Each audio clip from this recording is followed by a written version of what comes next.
자, 우리 계속해서 사람에 대한 공부하도록 하겠습니다. 네 번째 시간인데 오늘은 그 육적 인간에 대해서 공부를 하도록 하겠습니다. 먼저 자, 인간은 크게 세 부류로 구별해 보면 어떤 인간이 있다고 그랬죠? 함께 읽도록 하겠습니다. 자, 먼저 혼적 인간. 헬라어로 어떻게 읽죠? 네, 다 같이 시작. 푸시키코스 안드로포스. 이런 것들은 안 봐도 그냥 외울 수 있게 푸시키코스 안드로포스. 다음에 육적 인간은 사르키노스 혹은 사르키코스 안드로포스. 다음에 영적 인간 푸니마티코스 안드로포스.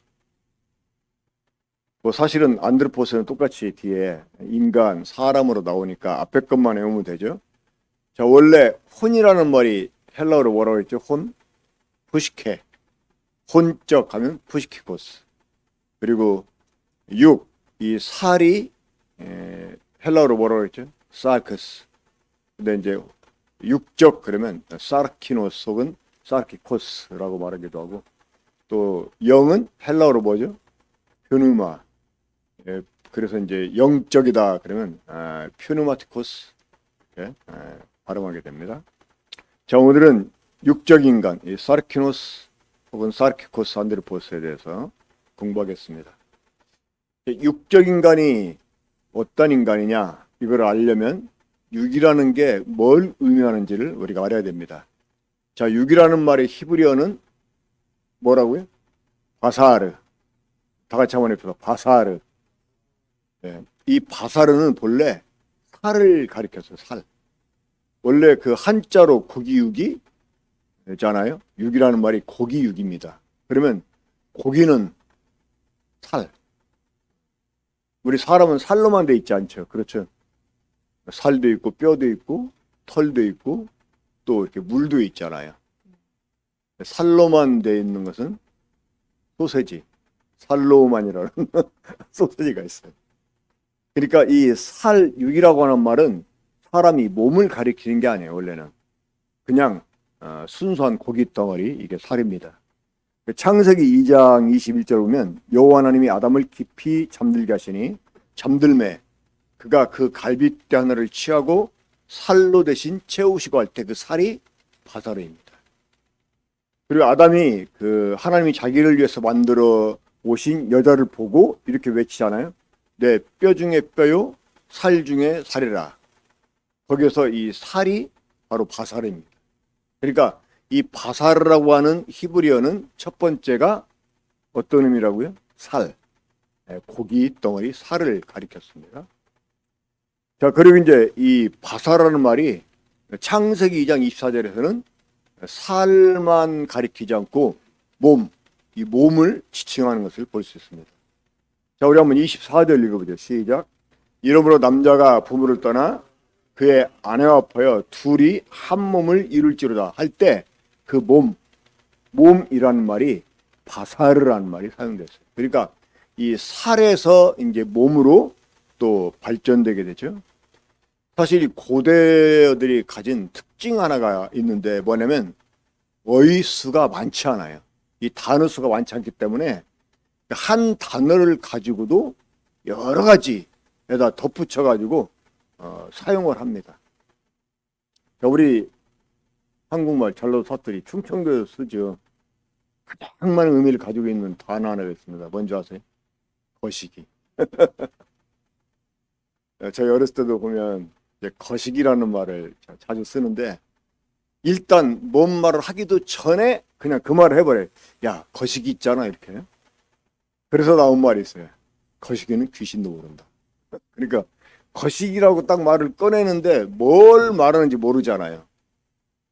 그러면 이 거시기라는 말을 서로 잘 통하면서 이해할 수 있는 사이가 있어요. 어떤 사이일까요? 자주 만나는 사이, 자주 대화하는 사이는요. 그 늘 얘기했던 것들이 있기 때문에 거시기 하면 그거라고 바로 떠올려요. 좌우지간 이 고대어는 어휘수가 많지 않기 때문에 한 단어를 가지고도 여러 가지 덧대서 말을 사용해가지고 한 단어가 여러 가지 의미를 가지고 있습니다. 한 단어가 여러 가지 의미를 가지고 있는 단어를 뭐라고 표현하죠? 다의어, 다의. 자, 그런데 이 바사르, 살을 의미하고 몸을 가리켰던 이 바사라는 말이요, 처음으로 부정적인 의미로 사용이 됩니다. 부정적인 의미. 어디에서? 창세기 6장 3절에서. 한번 그 구절 읽어보죠. 시작. 여호와께서 이르시되 나의 영이 영원히 사람과 함께하지 아니하리니 이는 그들이 육신이 됨이라. 그러나 그들의 날은 120년이 되리라 하시니라. 여기에서 처음으로 이 바사라는 말이 부정적인 의미로 사용이 되는데, 여기에서는 어떤 의미로 사용이 될까요? 죄성 혹은 죄인을 가리키는 말로 사용이 됩니다. 자, 참고로 우리말 성경에는 이 바사라는 말, 또 헬라어로는 살크스라는 말이 어떤 구절에서는 육이라고 번역이 되기도 하고, 어떤 구절에서는 육체, 어떤 구절에서는 육신으로 번역이 되거든요. 그런데 이게 별다른 의미가 없습니다. 영어 성경을 보면 똑같이 플래시예요. 플래시. 간혹 이제 플래시리라고 이렇게 번역이 된 것도 있어요. 근데 그 원어 성경 보면 사실은 다 똑같아요. 근데 왜 우리말 성경에서는 그 번역가 통일되지 않고 어디에서는 육이라고 하고 어디에서는 육체 혹은 육신이라고 번역했을까요? 이건 아마 제 추측인데, 그 성경을 번역할 때 성경 번역하는 위원이 모여가지고 창세기 처음부터 끝까지 다 번역한 게 아니고 분량이 많으니까 부분 나눠가지고 번역을 했던 것 같아요. 근데 그 번역할 때 번역하는 사람이 자기가 이제 좋아하는 단어 있을 거 아닙니까? 자기한테 익숙한 단어를 그 번역으로 쓴 것 같아요. 그러다 보니까 어떤 곳에서는 육이라고, 어떤 데는 육체 혹은 육신 이렇게 번역을 해놨습니다. 다음 주에 공부할 내용에 언급이 되겠습니다만은, 그 고린도전서 3장 1절에 보면 내가 너희를 영에 속한 사람처럼 대할 수 없어가지고 육에 속한 사람을 대하듯 대한다 하면서 이제 그 육신에 속한 자라고 하는 이 표현이 나오거든요. 그래서 이 육에 속한 자 혹은 육체에 속한 자는 거듭나지 못한 사람, 그리고 이제 육신에 속한 사람은 거듭났지만 아직 어린아이, 영적으로 어린아이를 가리키는 말이다, 이렇게 해석하는 사람들이 있어요. 근데 의외로 많은 사람들이요, 육신에 속한 자라는 표현은 이 거듭나지 못한 자를 가리키는 말이 아니고 이제 영적으로 어린아이들을 가리키는 말이다 라고 또 생각하는 사람 많이 있더라고요. 근데 그 육에 속한 자나 육신에 속한 자, 뭐 육체에 속한 자, 이게 다 같은 말이에요. 이 고린도전서 3장에서는 분명히 너희가 아직도 육신에 속한 자다라고 말할 때 그 대상이 이 고린도 교회 성도입니다. 하지만 그 육신에 속한 자는 그리스도 안에서 영적인 어린아이다? 그걸 가리키는 건 아니라고 하는 거예요. 분명히 영에 속한 사람이기 때문에 영에 속한 사람답게 살아야 되는데 육신적으로 행하니까 책망하게 해서 그렇게 말하는 거예요. 제가 옛날에 그 제주도에서 목회할 때 그 제주 은행장, 그 은행장이 이제 제가 졸업한 학교 이사장이었거든요. 그래서 제가 이제 그분을 이제 만나 뵈러 은행에 갔는데, 그때 제 나이가 27 정도 됐나? 한국 나이로. 딱 가서 이제 은행장실에 앉아 있는데 거기 은행 총무 부장 왔어요. 왔는데 제가 있는데도 막 그 사람을 막 야단치는데, 야, 너는 초등학교에 학생이야 뭐 이러면서 막 야단을 치는 거예요. 근데 제가 옆에서 막 무안할 정도로 자, 그래도 제주은행 뭐 지방에 있는 은행이지만 그 은행 본점에 총무 부장이나 되는 분인데 그분한테 너는 초등학생이야 이렇게 말했다고 할 때 진짜 그 사람이 초등학생이어서 초등학생을 말하는 거예요? 아니잖아요. 하는 짓이 이 총무 부장이나 돼 가지고도 하는 짓이 그러니까 이제 책망하려고 하는 말이잖아요. 그렇잖아요. 이 고린도교회 성도들한테 너희가 아직도 육신에 속한 자로다 이렇게 말했을 때 그 사람들이 진짜 육신에 속한 자여서가 아니고 영적으로 어린아이다. 뭐 그거를 특정 짓는 용어도 아니고 다만 영에 속한 사람임에도 불구하고 육에 속한 사람처럼 행동하니까 책망하는 말이라고 하는 거예요.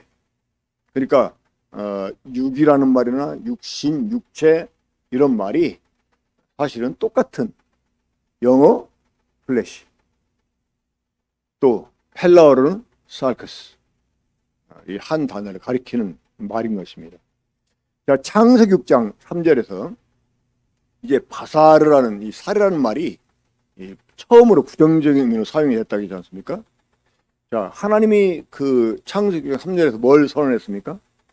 하나님의 영이 영원히 사람과 함께하지 않겠다는 거예요. 왜요? 그 이유가 무엇이었습니까? 이는 사람이 육이 되었기 때문에. 육체가 되었다 이렇게 이제 우리말 성경은 번역되어 있는데 사람이 육이 되었기 때문에.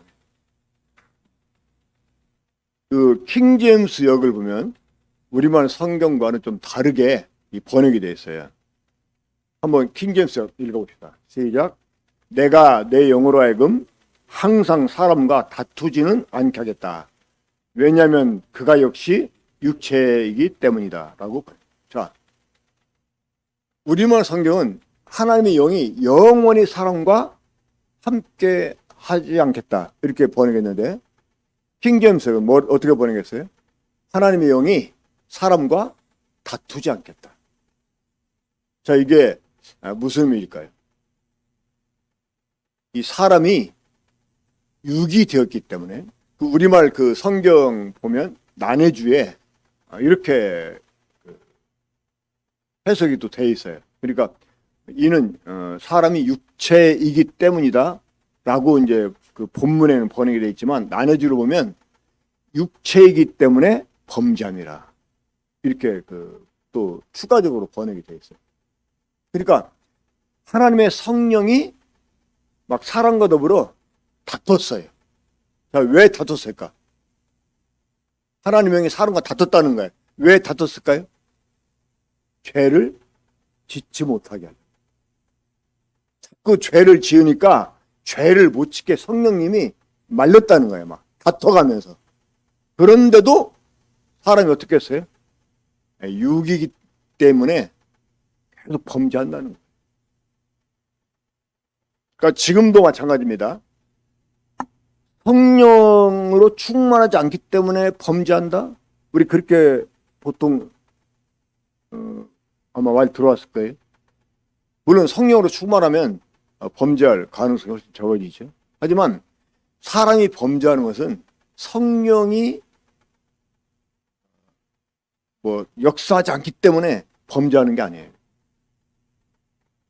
성령이 뜯어 말려도 사람은 범죄했다는 거야. 왜? 사람이 범죄한 이유가 무엇 때문에요? 육이 되었기 때문에. 이거 중요한 포인트입니다. 사람이 육이 되었기 때문에 범죄하는 것이지 성령이 함께하지 않아서 범죄하는 게 아니라는 거예요. 성령님이 막 다퉈가면서까지 말렸어요. 그런데도 인간은 범죄할 수밖에 없었다는 거야. 왜? 육이 되었기 때문에. 자, 그럼 육적 인간이라는 무엇을 가리킬까요? 육적 인간이란 그 바사르라는 말에 이제 부정적인 의미에서 시작이 된 말입니다. 사람이 육이 되었기 때문에 하나님의 성령이 더 이상 함께 할 수 없었고 더 이상 성령님이 이제 다투지 않게 하겠다는 거예요. 이거는 완전히 포기를 의미하는 것 같습니다. 그렇죠? 우리도 아이들이 막 나쁜 짓 하려고 하면 말리잖아요. 어? 막 때로는 막 화를 내기도 하고 큰 소리를 치기도 하고 심지어 막 매를 때리기도 하고 그런데 애들이 계속 반항하면서 나쁜 짓을 하게 되면 어떡합니까 나중에 부모들이 포기하잖아요. 똑같은 거예요. 하나님이 성령님을 통해서 사람들을 범죄치 않게 말리는데도 사람들이 계속 범죄하는 거예요. 더 이상 이제 그렇게 하지 않겠다는 거예요. 그 이유가 이는 사람이 육이 되었기 때문에. 그러니까 육이 되었다는 말은 살이라는 의미가 아닙니다. 몸이라는 의미가 아니고 이제 사람 속에 죄성이 들어오고 그 죄성의 지배를 받아 사람이 죄를 범할 수밖에 없게 되었기 때문에 이제 그 하나님의 사람과 함께할 수 없고 다투게 하지 않겠다는 것입니다. 그러니까 이 육적인가라는 말은 이 바사라는 말이 이 부정적인 의미에서 시작이 된 말입니다. 자, 사람들 속에 들어온 죄는 사람 몸 속에 죄의 본성을 자리하게 만들었습니다. 이러한 그 죄의 본성을 가리켜서 뭐라고 말한다고요? 육이라고 하는 것입니다. 그러니까 지금 우리가 이제 신약에 와서 육이다 그러면 그 육이라는 말이 물론 이제 성경 그 앞뒤 구절을 살펴가면서 그 육이라는 말을 우리가 해석을 해야 되겠습니다만은 육이라는 말이 몸을 가리킬 때도 있어요. 신약에서. 하지만 이 신약 특별히 바울 서신에서 육이라고 하는 말은 거의다가 사람 속에 있는 죄성을 가리켜 말합니다. 그러니까 이 죄가 들어와서 사람 몸 안에 하나의 본성을 만들어요. 그 본성을 가리켜서 뭐라고 한다고요? 육이라고 말해요. 이 본성을 다른 말로 죄성이라고 말합니다. 이 사람들의 몸 안에 죄성이 이제 자리를 잡게 되었다고 하는 것입니다. 그리고 이 사람이 이제 몸 안에 자리한 이 죄의 본성이 사람을 지배하게 되었어요. 사람 지체 속에서 활동을 합니다. 우리 한번 로마서 7장 23절 읽어보죠. 함께 읽겠습니다. 시작. 내 지체 속에서 한 다른 법이 내 마음의 법과 싸워 내 지체 속에 있는 죄의 법으로 나를 사로잡는 것을 보노라. 자, 이 우리들 지체 속에서 우리 몸 안에서 이 육이라고 하는 죄의 본성이 막 활동을 해요. 활동을 해가지고 우리를 죄 아래로 사로잡아 간다는 것입니다. 그래서 이 죄의 본성은 사람을 지배하고 또 사람 지체 속에서 활동하면서 사람으로 하여금 죄를 짓도록 만듭니다. 이 죄의 본성, 그 육에게 지배를 받는 사람을 가리켜서 육적 인간이라고 말하는 거예요. 그러니까 사르키노스 안드로포스 혹은 사르키코스 안드로포스를 누구라고 말하느냐? 어떤 사람이라고 말하느냐? 죄의 본성, 그 육에게 지배를 받는 사람. 자, 우리 한번 로마서 7장 14절도 읽어봅시다. 시작. 우리가 율법은 신령한 줄 알거니와 나는 육에 속하여 죄 아래 팔렸다. 그러니까 이 육에 속하여 죄 아래 팔렸다. 이 말을 번역을 좀 바꿔서 한번 제가 다시 읽어볼게요.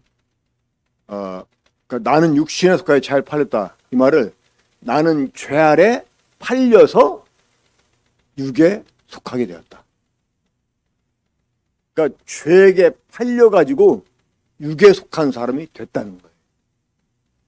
자, 여기서 만약에 육이라는 말을 살, 몸으로 만약에 해석한다면 내가 지금 살 속에 속했다? 살에 속했다? 몸에 속했다? 그래서 나는 죄를 질 수밖에 없다? 이건 말이 안 되잖아요. 그렇죠? 그러니까 육이라는 말이 살, 몸을 가리키는 게 아니고 뭘 가리킨다? 이 죄성. 이 죄가 사람 속에 들어와서 사람 안에 이 죄성이라는 어떤 본성을 만들어내요. 그거를 가리켜 육이라고 하고 육에 속한 사람은 바로 그 죄성에 지배를 받는 사람을 가리키는 말이라고 하는 것입니다. 자, 육적 인간의 한계와 문제점에 대해서 한번 살펴봅시다. 로마서 8장 7절, 8절을 먼저 한번 읽어보겠습니다. 자, 시작. 육의 생각은 하나님과 원수가 되나니 이는 하나님의 법에 불복하지 않을 뿐만 아니라 할 수도 없습니다. 육에 있는 자들은 하나님을 기쁘시게 할 수 없느니라. 이 육적 인간은 하나님의 원수가 됩니다. 왜요? 육에 속한 사람은 하나님의 뜻에 복종할 수도 없고 하나님을 기쁘시게 할 수도 없어요. 그렇기 때문에 하나님의 원수가 될 수밖에 없는 것입니다. 이 혼적 인간에서 육적 인간으로 전락한 사람은요, 선을 알면서도 행할 수가 없어요. 악이라고 알면서도 그걸 행할 수밖에 없어요. 이게 육적 인간의 전형적인 모습입니다. 한번 로마서 7장 15절, 19절을 보겠습니다. 함께 읽겠습니다. 시작. 내가 행하는 것을 내가 알지 못하노니 곧 내가 원하는 것은 행하지 아니하고 도리어 미워하는 것을 행함이라. 내가 원하는 바 선은 행하지 아니하고 도리어 원하지 아니하는 바 악을 행하노라. 이게 육에 속한 사람의 전형적인 모습이에요. 육적 인간의 전형적인 모습이에요. 그러니까 육적 인간에게 하나님의 율법이 주어졌어요. 자, 하나님의 율법을 받은 이스라엘 사람들이 육적 인간들이었잖아요. 그렇죠? 원래 맨 처음에 하나님의 형상을 따라 지은 사람은 혼적 인간이었습니다. 땅의 흙으로 하나님의 생명의 숨으로 지어진 사람을 혼적 인간이라고 말했어요. 그러니까 리빙 소울이 되었다 이렇게 말했다고 했잖아요. 자, 그런 사람 속에 죄가 들어왔어요. 죄가 들어와서 사람을 지배하게 돼요. 사람 속에 새로운 본성을 만들어냈어요. 자, 그 본성을 다른 말로 육이라고 표현해요. 자, 그런 사람을 육적 인간이라고 말합니다. 그러니까 그런 육적 인간들에게 하나님이 뭘 줬어요? 율법을 주셨어요. 그러니까 사람이 육적 인간이 되었지만 그 마음으로는 하나님의 율법을 즐거워하면서 그 법을 지키려고 해. 근데 그 하나님의 법을 즐거워하고 그 법대로 살려고 해도 살 수가 없다는 거야. 왜? 사람은 이제 육이 되었기 때문에.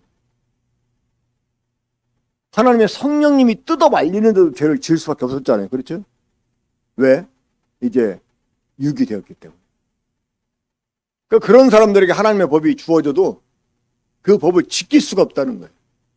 그 법을 즐거워하면서 지키려고 해도 지킬 수 없다는 거예요. 왜? 육이 되었기 때문에.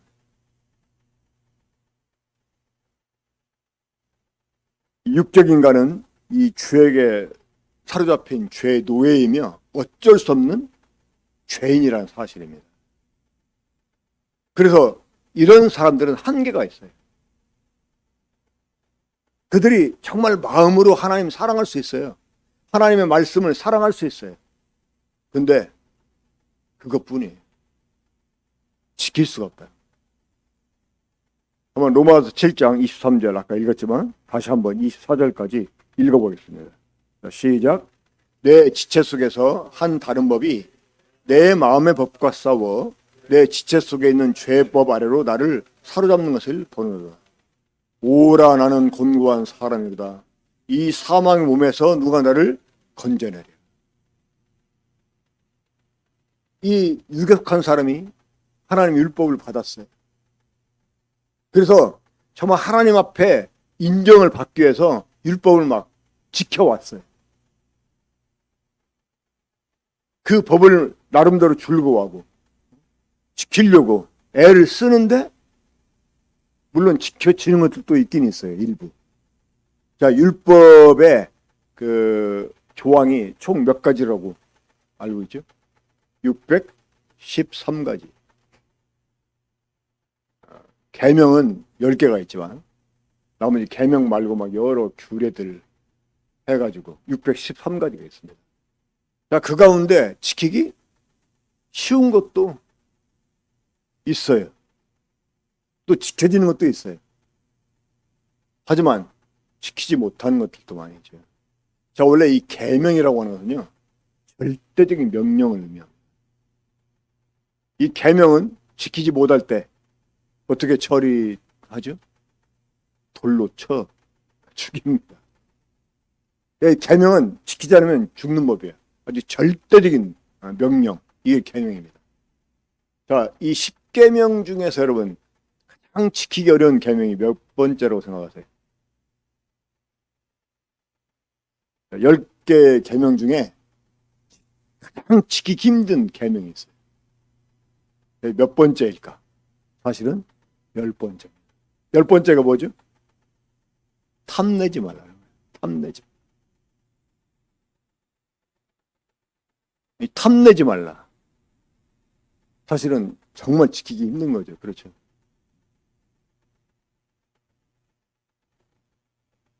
자, 그렇기 때문에 지키기 좀 쉬운 이런 조항들도 있고 지키기 어려운 조항들도 있는데, 근데 이 결정적인 것들은 정말 지키기 어려울 수 있어요.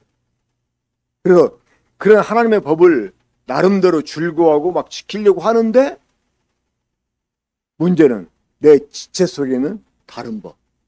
자, 그게 뭡니까? 바로 죄의 법이죠. 여기서 말하는 법은 일종의 법칙 같은 거예요. 그러니까 내 지체 속에 있는 죄의 법칙이 나를 사로잡아 간다. 어디로? 죄 아래. 그러니까 그 선한 것은 마음뿐이지 행해지지 않는 거예요. 분명히 악이라고 생각을 해서 안 하려고 하는데 내 지체 속에는 다른 법이 나를 죄를 끌어간다는 거예요. 그 나를 죄로 끌고 가는 것이 무엇입니까? 죄의 본성, 육이라고 하는 거예요. 그러니까 육에 속한 사람은 선을 행할 능력이 없어요. 알면서도 마땅히 그렇게 행해야지 라고 생각을 하면서도 나 행할 거야 라고 막 결심함에 불구하고 행할 수가 없다는 거예요. 이게 육적 인간의 한계입니다. 자, 다음 주에 공부할 내용이지만 미리 한번 보겠습니다. 우리 성경 한번 찾아보죠. 갈라디아서 5장입니다. 갈라디아서 5장 19절 보겠습니다.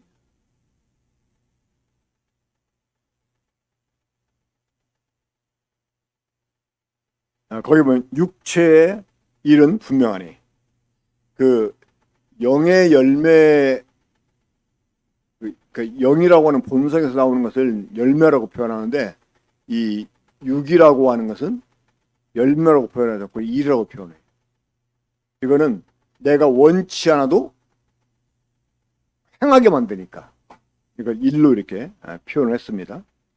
자, 거기 보면 육의 일은 분명하니 곧 음행과 더러운 것과 호색과 우상숭배와 주술과 원수 맺는 것과 분쟁과 시기와 분냄과 당짓는 것과 분열함과 이단과 투기와 술 취함과 방탕함과 또 뭐예요? 또 그와 같은 것들이다. 이 그와 같은 것들 몇 종류가 있는지 모릅니다. 좌우지간. 자, 이런 것들이 육적 인간에게서 나타나는 행동들이거든요. 근데 이거를 내가 원하지 않는데, 안 하려고 하는데, 이게 어쩔 수 없이 하게 만든다는 거야. 끌려가지고. 이게 육적 인간의 이제 문제점인 거죠. 자, 다시 이 노트로 좀 돌아보겠습니다. 자, 육적 인간은 그러니까 육적 인간의 몸, 육적 인간의 몸은 소유주가 있어요. 지금 우리들의 몸의 주인은 누굽니까? 주님이세요. 값으로 사신마가 됐다고 그래요. 우리들의 몸은 이제 주님이 값을 주고 사신, 주님의 소유입니다만은, 이게 유격했을 때는 우리들의 몸의 주인이 누구였어요? 죄였어요. 죄. 그리고 사망이었어요. 로마서 6장 6절에 보면 우리들의 몸을 죄의 몸이라고 표현합니다. 죄의 몸. 그리고 이 로마서 7장 24절에서는 누구의 몸? 사망의 몸이라고 이렇게 표현해요. 그러니까 죄의 몸, 사망의 이 말은 죄의 소유가 된 몸, 사망의 소유가 된 몸을 가리키는 말이에요. 우리가 육적 인간이었을 때 우리들의 몸의 주인이 죄였다는 것입니다. 그래서 우리들은 이 몸으로 그 주인을 섬길 수밖에 없었어요. 그러니까 죄가 요구하는 대로 죄를 생산해 낼 수밖에 없었다고 하는 겁니다. 그때 주인은 사망이었어요. 그러니까 사망을 위해서 우리는 계속 죄를 생산할 수밖에 없었다고 하는 거예요. 근데 지금은 이제 우리 몸의 주인이 달라졌잖아요. 우리는 더 이상 육적 인간이 아니고 이제 영적 인간이 되었지 않습니까? 그러니까 이제 우리들의 몸으로 우리가 죄가 아니라 우리 하나님 기뻐하시는 의를 생산할 수 있게 되었다고 하는 것. 이게 굉장히 사실은 대단한 일입니다. 아무튼 이 육적 인간, 우리가 구원받기 전에 가졌던 모습이었죠. 그런데 이제 우리가 구원 받았음에도 불구하고 여전히 육적 인간처럼 우리가 행동할 때가 종종 있잖아요. 다음 주에는 그럼 어떻게 하면 우리가 육적 인간의 이런 그 모습들을 벗어버리고 영적 인간다운 삶을 살 수 있을지에 대해서 마지막으로 이 사람에 대한 공부하는 시간을 갖도록 하겠습니다. 그러면 기도하고 집회 마치도록 하겠습니다. 기도하겠습니다. 아버지 하나님, 저희들의 이렇게 모습을 돌아볼 수 있도록 또 하나님 기뻐하시는 사람이 어떤 사람인지를 우리들에게 다시 한번 생각해 볼 수 있도록 이 사람에 대한 공부하는 시간을 갖게 하시니 감사를 드립니다. 창세전부터 우리를 향한 계획을 가지시고 또 우리를 예정해 주시고 또 저희들을 불러주셔서 하나님이 기뻐하시는 사람으로서 저희들 주님 앞에 참 서게 하시고 또 그러한 모습으로 이렇게 변화되게 하시는데 그러한 사람의 모습이 어떤 것인지를 계속 공부를 통해서 알게 해주시고 저희가 주님을 기쁘시게 하는 이러한 사람으로 계속해서 변화되고 성장해 갈 수 있게 되기를 원합니다. 돌아가는 걸음 지켜주시고 또 우리 형제와 자매님들이 이 교회를 떠나서 가정에서 직장에서 있게 될 때 계속해서 주님과 더불어 동행하는 삶을 살게 하시고 영적 인간으로서의 정말 아름답고 거룩하고 의로운 이런 모습으로 살아갈 수 있도록 주님께서 성령님으로 동행해 주시기를 간절히 바랍니다. 오늘 주신 말씀 감사드리며 이 모두를 주 예수 그리스도 이름으로 기도합니다.